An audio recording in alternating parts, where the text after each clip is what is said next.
try to keep things pretty fun. What do I mean when I say pondering a paradox?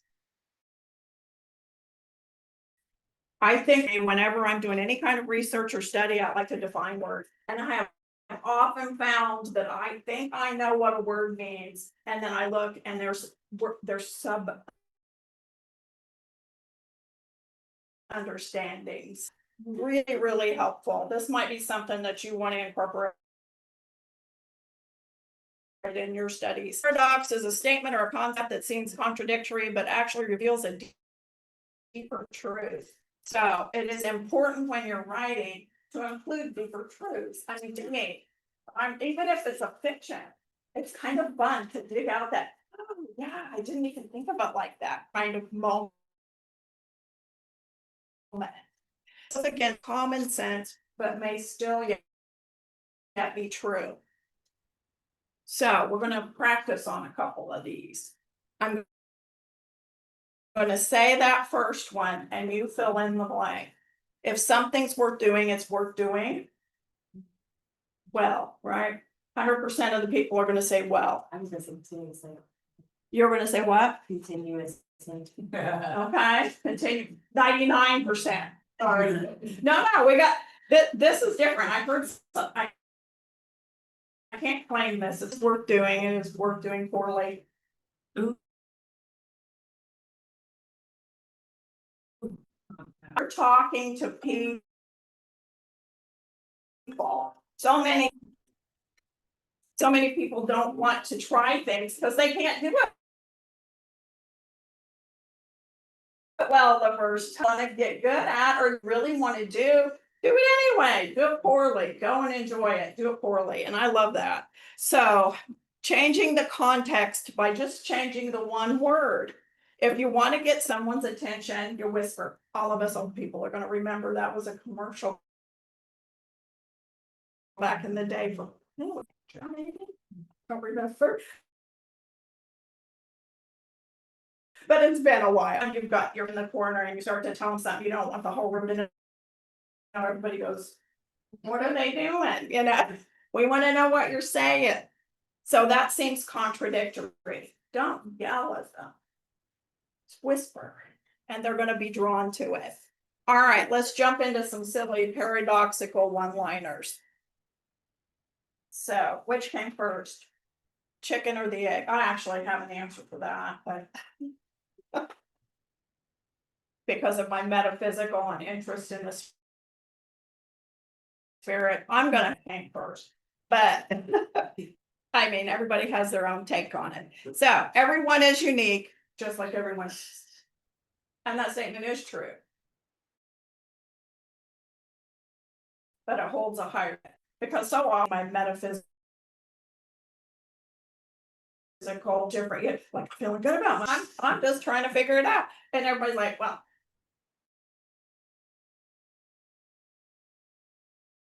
she thinks she's not.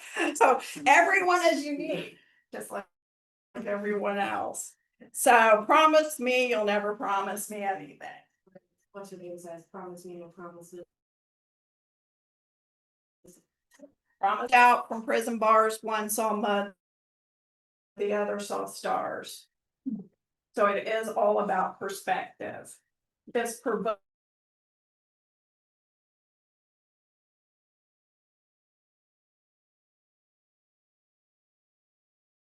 pondering, something like that. And I think this is a very quirky uncle. And he liked to tell stories like this prison bars one.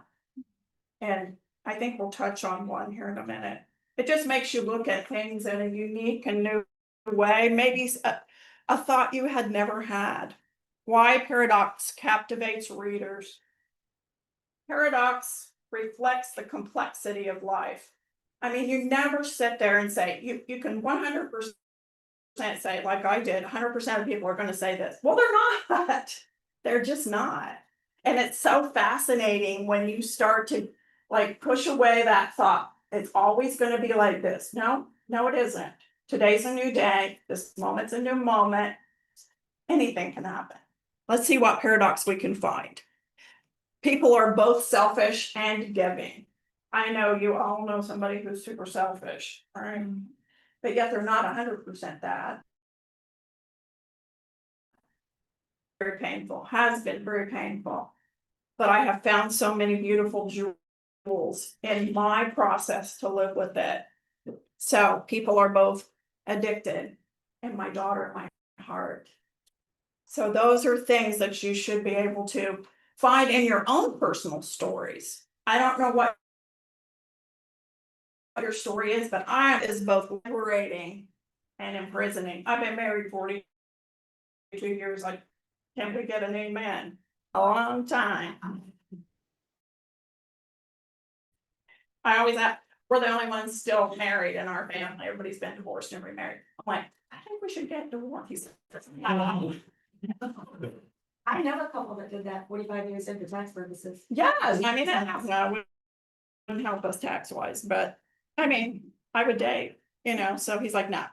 People resonate with emotional and intellectual tension because it mirrors life experience. There's always some kind of tension. I came here today. I knew I was going to have a helper. I was a little nervous. I don't know where my room is. Where's the building? Blah, blah, blah. And we had a little tension. You know what? If you're reading a story and there's no tension, super boring. And that's how your life would be. We think we want our life like that. We think we want to live no problems. I want to get up. I want these every day. No, we'd be bored. You would not like it. And we don't want to write boring stories. We don't want to live them. We don't want to write them. Challenges traditional thinking about what you're saying in your writing. Offer a change in the reader's perspective or the reader's typical something. Give them a surprise. And I think that one about the doing something well, turning it to doing it poorly, it makes absolute sense, doesn't it? I think it resonates with most of us that would make sense to change that. And I think that when you can hit that note in your stories or your writing, that it really has a lengthy impact. I feel very lost without a blog. I know I have one. I've got one right here. 10-11, you're good. Okay, good. Yeah. Okay, I hope I'm not going too fast. But I'm gonna get you guys involved here in a minute, so don't worry. Practical applications, because I'm a practical person. I like to know, give me what I should actually do. Characters, when you're developing characters, think about them being super flat character. They're all one-sided, all love, all hate. Whatever, that's boring. It's much more interesting if you have a ruthless leader that craves to be loved. And that's his weakness almost, or his strength. Themes. Explore duality, love versus hate, spirituality against humanity. And of course, your paradox can be used within your language that you use. Phrases like deafening silence. Be creative.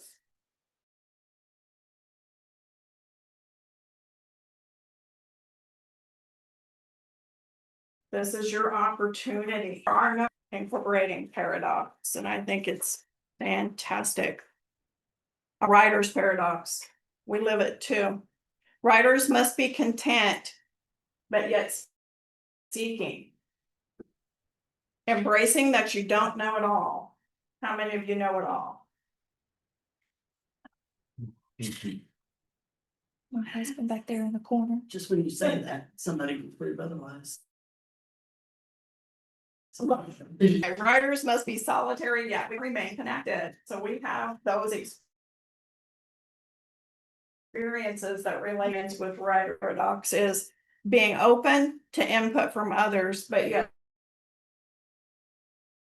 still standing on my own. Complaining about how much she loved people that hated people at the same time and spent days and days and days in her house. Yeah, Virginia Woolf is a wild ride. Yeah. Yes. That made me feel better when I was going through my down. Happens too. You have periods of time that your son something, but something, and you can write that. And those are the stories that people can relate to. Times of just cannot put my foot in front of the other one.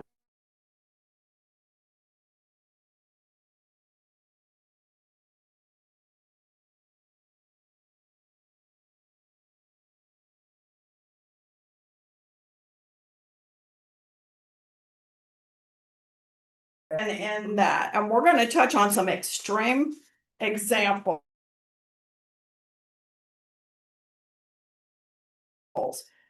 So my, while being available and loving.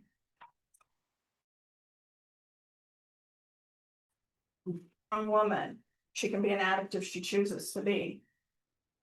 It is not my business. I thought it was my business. Mhm. The experience taught me it is not my business. It is not my business. Okay, here we go. Examples of paradoxical ideas. Uncle used to read, or he didn't read it. He memorized it and say it to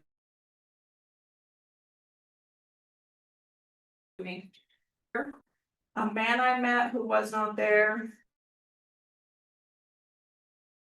He was not there again today. I mean, to me, it speaks of schizophrenia. We did have melonless in the family, and I just wonder if that was not a poem that stuck with him because of it. And I love this example, Thanos. How many of you are Marvel fans? Oh, come on, somebody's got to be a Marvel fan. If you haven't watched them, you got to watch. Just, I mean, I'm not like I don't wear the costumes, but I think the themes in them are so amazing. Like Thanos, okay, he's this big, awful character. He's just evil to the core, and he's trying to kill the entire universe. On the Thor, right? He's pretty with the hair and the hammer. He's the only one that can carry the hammer because he's so pure. He can wield the hammer.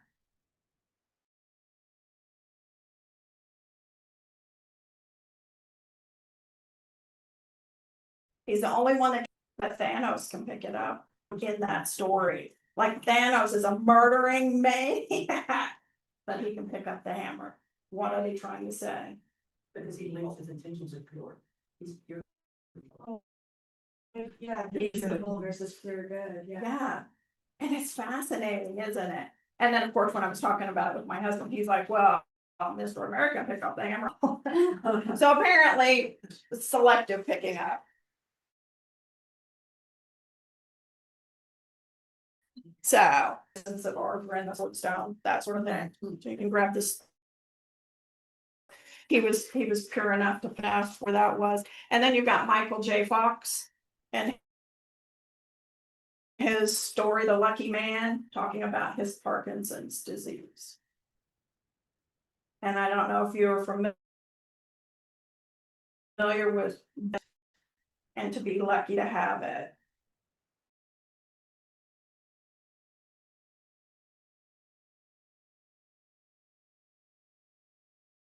That is a, What's the name of it again? it's called, What Comes to Your Mind? Any examples that you've seen in movies or books or stories? You remember those old stories like King Arthur, you know, you got The Incredibles, where I can't remember his name, but the kid is like, and mom is telling him that he's special, and he's like, that's there, like, he's like, everybody's special, which is another way of saying nobody is. yeah, I mean, it's that moment where you stop and you go, wait a minute, yeah, maybe. And that was one part of the movie, I'm like, hey, Disney, thanks for that. You gotta think about that for a minute. Do we really wanna go there? I got And another thing one. too, it's like, I think it's selfish, but yet they're being selfish by No. not doing self-care. Because, you know, because they're making all that fun, it's, no, it's hard to tell somebody that's. Normal. Okay. I had to know that, have you watched I love it. that girl that they keep locked in the glass room and they're telling her, oh, you got no power. Girl, you just stay in there, we're gonna go out and do our power stuff. And then come to find out she's the most powerful one of them all. So Yeah, I mean, that's what makes the story.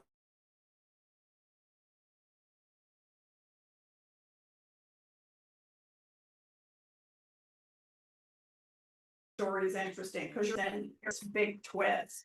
So when you're considering your storylines, you can build your characters with some kind of a paradox within it. Anybody else? I love the evolution, or not evolution, in the Harry Potter Yeah. series, like when you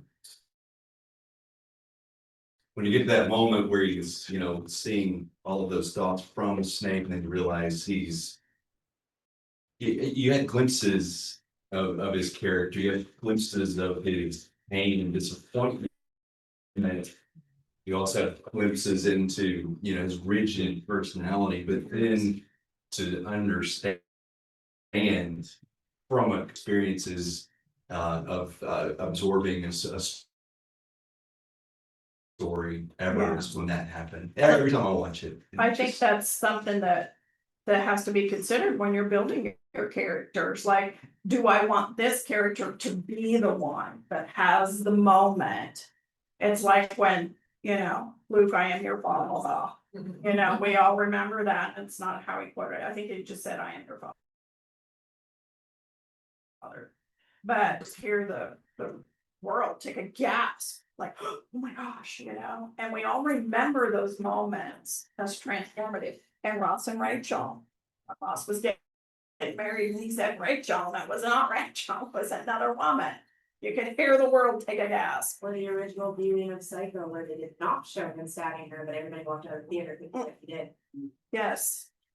Yes, he was master at that. The fear of women makes them put them down, which then makes them stronger. So like they would be better off if they didn't push the button. Like they're liking it because Yeah. it's Yeah. Or like Frankenstein. And not just the movie, but the whole, everything went into it, where the director hired mostly LGBTQIA actors and actresses, and so it kind of added extra complex and paradox to the movie itself. Because they were not just acting on a screen anymore, they were able to show a different side of themselves in ways they had not been able to before. That's very cool. I did not know that. Yeah, and even in that story, just the fact that he was such a gentle being and the villagers wanted to kill him, and just, I mean, that's what really makes your storyline very rich, is having that tug and paradoxical pull or rub in it. Anybody else have a comment about that? Yes, I'm sorry. 11%, the movie, Oh, yeah. because it shows where she's actually good in the beginning, but her street is what's made her, a bad character, or at least that's what we believe. Yeah, that's what they're kind of leading up to, and they're doing that with Wicked. Yeah, and I think that it really works. We resonate with that at some level. Does anybody have a personal example they would want to share? Don't have to, just giving you an opportunity. No, all right. Now, here is an example of a paradox that I've been working on. I don't understand why people do the things. Why do they say the things that they say? Why aren't they curious about the world? Why are they not doing what I would do? I don't understand why. Why can't they see their own potential? Why can't they see what I see when I'm looking at them? I don't understand. And why? Why can't I get it's their journey to travel? Why can't I accept that not everyone is the same? Why won't I mind my own business? Why can't I live my life without opinion? I don't understand why. But I think that is a question for all of us, is when we spend too much time thinking about that, we need to put that energy into our work and develop that, what you're seeing in someone else, if it's you can use it as your keywords in your manuscripts, whatever it is you're working on. Use those energies to be creative and to really reach an audience with it. And I think those are the ones that, Oh, it doesn't have it. I'm sorry. those are the kinds of things that resonate and stay with people and may even change them. All right, we're gonna connect with our audience is our goal, because if we connect, then they might actually purchase our work, right? When you write, make it personal, inspire you, reframe different ways to spark creativity that invoke a pair of several really ideas about this. This is a process. It is not something that if you've not really considered paradox before, that you're just gonna flip on a paradox switch and you're sure in your own thinking and begin to look at something and flip it. Look at it and flip it. Just like that example. Something worth doing is worth doing well, look at it, worth doing poorly. And I'm not everything is gonna fit, where that might lead you.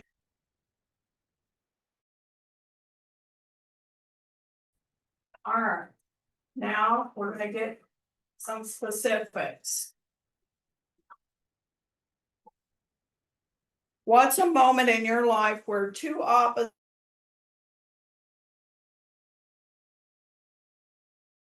truths coexisted? Writer, and I was told not to write. Okay, good start. Anybody else? Yes? As you get older, you feel old, but in the grand scheme of things, you're not. Right.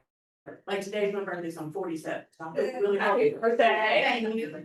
But also in the grand scheme of things, like my grandmother was like 94, so I guess I'm old and young. Yeah, that's perspective, isn't it? It depends on who you're standing next to. Right.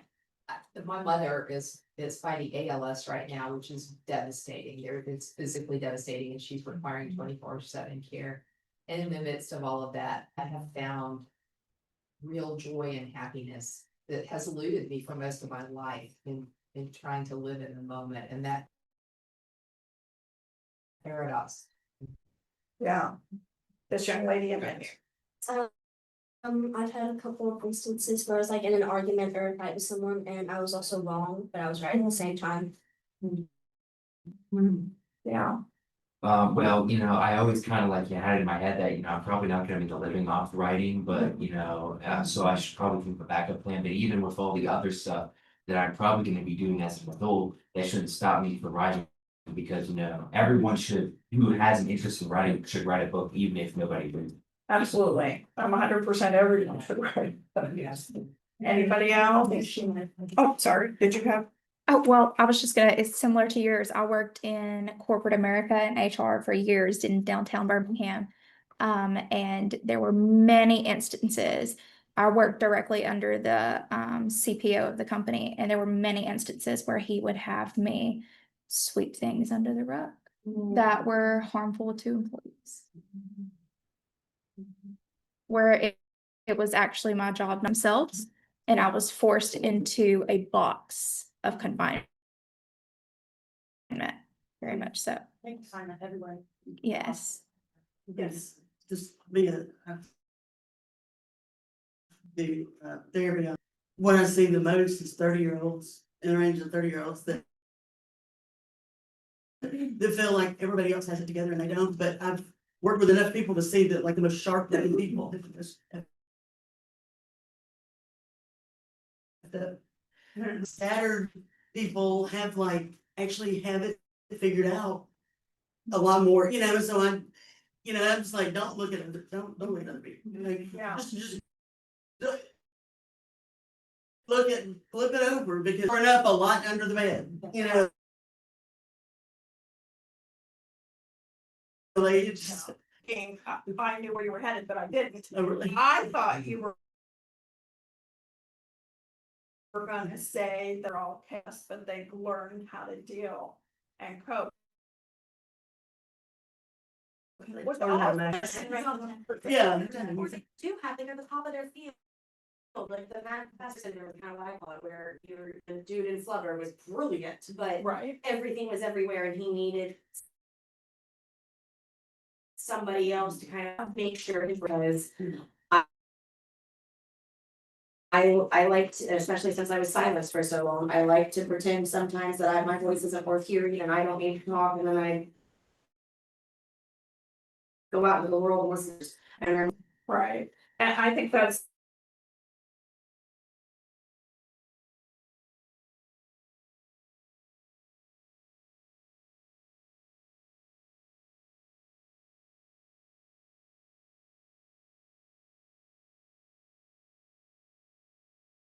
Yeah, I had a prof in college that said she was I'm a graphic designer, but. Back in, said, it's all been done before, which makes me feel like, okay, so I can't do anything new. But then she had syllabuses for a project, which seemed extremely difficult, but she said the more restrictions you have within. The more restrictions you have, the more creative you have to be within those restrictions. So that's I've always kind of carried that. So how has this conversation interpreting this box, this idea of using it? How has it inspired creativity for you?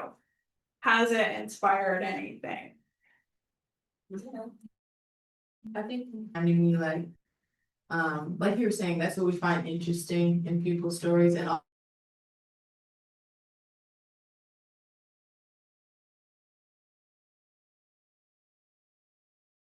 also not just interesting about, but I'm so excited helpful in my writing. Yeah, and I also think it's helpful to you personally too, because then we kind of break out of those assumptions and things we expect and what it's gonna actually be. So. Can you see the paradox in your own life as an opportunity for you to explore how your creativity or a circumstance can be a huge benefit? And I've got some examples. We got Adam Walsh. I don't know if anybody knows who that is. That's the little boy who was killed and then his dad went on and started America's Most Wanted. So he turned that to a career move or whatever, catching the bad guys. Paradox is just a part of a greater truth. A villain sacrifices himself for the greater good kind of thing, unexpected and profound. And I think that, I personally love that when I feel like I've written something and I go, that's profound. It almost comes from another place, because I'll be having that moment where you're you're in your whatever's happening as a deathly illness, or I don't know, you've been betrayed or whatever, and you're in that moment of just struggling with it, and you just start writing, and then all of a sudden you'll go, wait a minute. That took a turn. Your paradox is going to come in. And has anybody done that? Yeah. Yeah. I wrote a piece on a web. Of words by a battle, and she's pulling literal arrows from her, I don't know what's called. And shooting them into people, and she wins her battle, and then she realizes, she comes back to her senses that she is not on a battlefield, training this whole time on words. No. A new way of looking at something. Anybody else?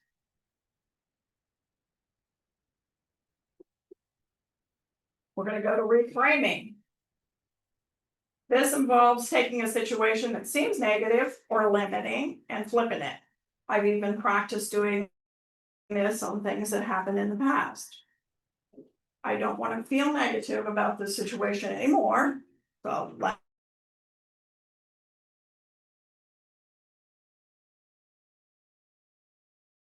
let me think about it and give it a new The story. reason you were actually 5 minutes late is because what you didn't know is further up there was a giant wreck and you were caught in a little bit of that, but had you been on time, you would have been on.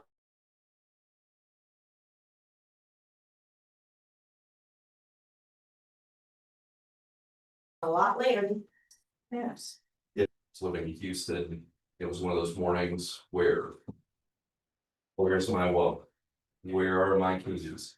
I get out to my car, where's my backpack? Go back, it is just perpetual frustration. Now I had to go to the bank before I went, the 45 minutes to downtown to work. Finally pull up to the bank and there's a sign on the bank.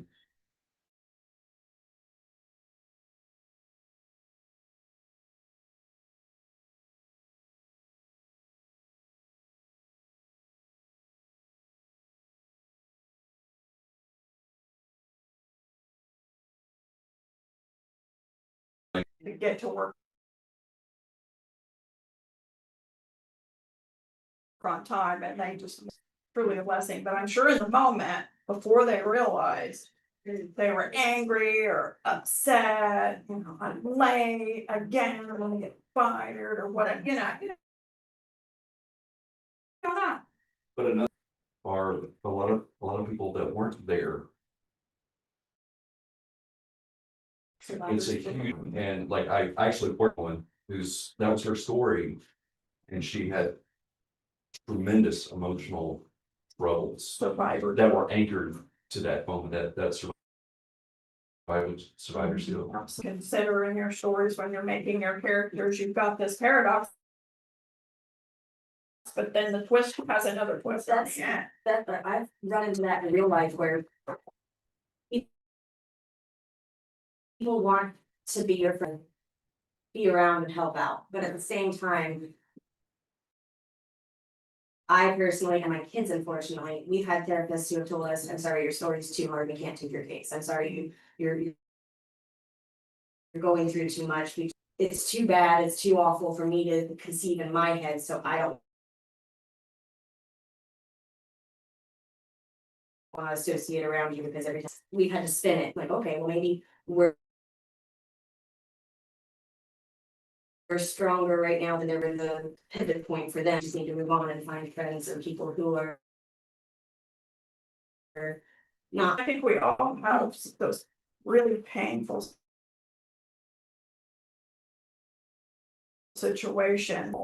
And write the perfect way to do it is to sit and write, and that is why I wrote the books about my daughter, because everybody has advice. Oh, well, you should have done this, or you should have done that, or you shouldn't do this, you shouldn't do that, or you shouldn't, it's just all over the place, and that's not really even what you're looking for. So just in your own privacy, you write and use that energy in order to get it out and then flip it on its head with your paradox. So let's go on. Your readers are just like you. If you think about it in one way, then they will likely think of it that way too. And it's very cool. Like when you have that moment, when you had your epiphany and your paradox has flowed and you have it.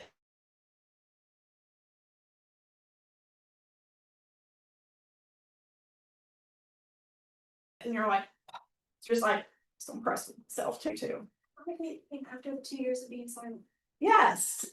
The paradox of being silent when you That's most need to what speak. But I didn't write, like it was weird. I could write, but every time I started to write, I would feel. Like I'm not allowed to, so I kind of pushed down on my writing, and then after everything was down and he was convicted, it was like, oh, freedom. And then I couldn't write, and then now as I write, it's like I feel myself pulling from both places, and I needed to go through both. Yeah. Having my world flipped upside down and then.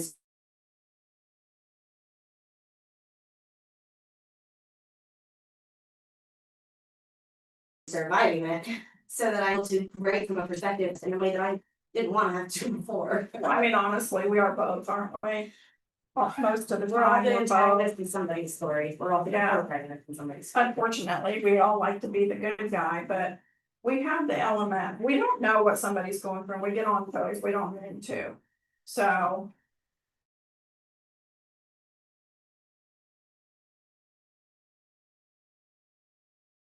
Do we just have to be patient with ourselves? We've talked about Harry Potter, master at leading the reader, and all of the movies and stuff. I mean, those were stories, those were written. He's not coming up with Thor, he's been around for hundreds of years, you know, these are just creative stories that they've used to use these characters and to bring out these topics. And I did talk about the Umbrella Academy girl. I do love that. I thought that was so fantastic. And I wrote on here too, The Ugly Duckling.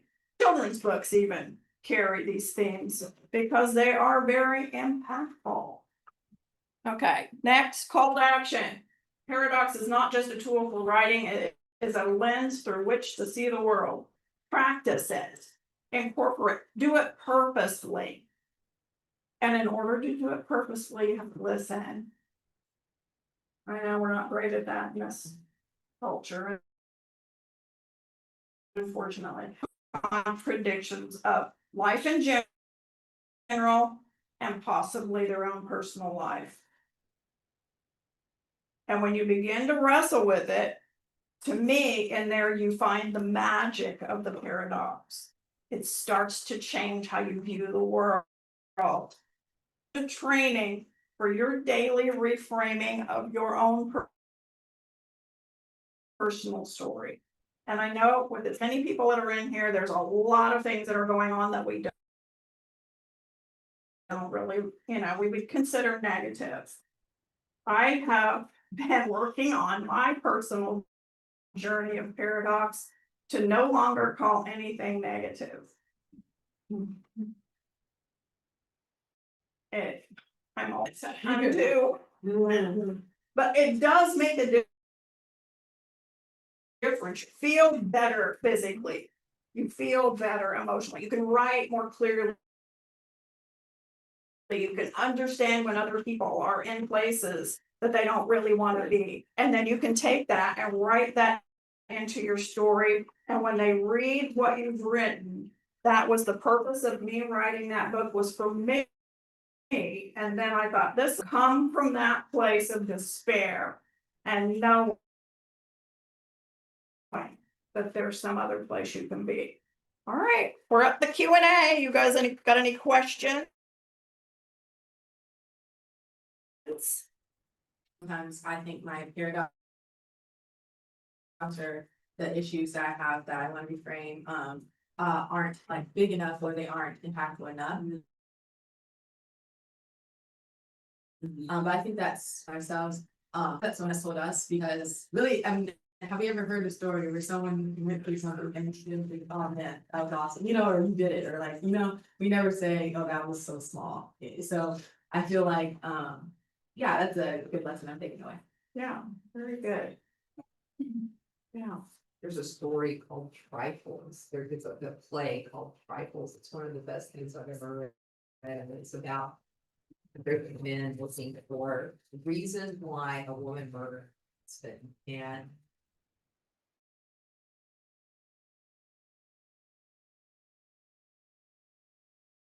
the women who are with them, it's not always the big things. And it's a paradoxical story in and of itself. It's a really awesome story. If you haven't read it, you probably should. I wish I could remember the author's name, but that notion that at the end of the day, like I said, I found joy. But it's not joy in the big, huge, like, you know, going to Europe kinds of things. It's the little everyday. Between the greatest. By 1,000. Yeah. Yes, by 1,000 little lives. That's fair. That's paradox. Yes, that is paradox, isn't it? It's everywhere. You'll begin to see it if you pay attention to it. Do it for on purpose and you know, we'll really be 2 books for sale 10 and 15. So we'll see you next time. Next year, maybe we'll see. Okay, now I need to take my.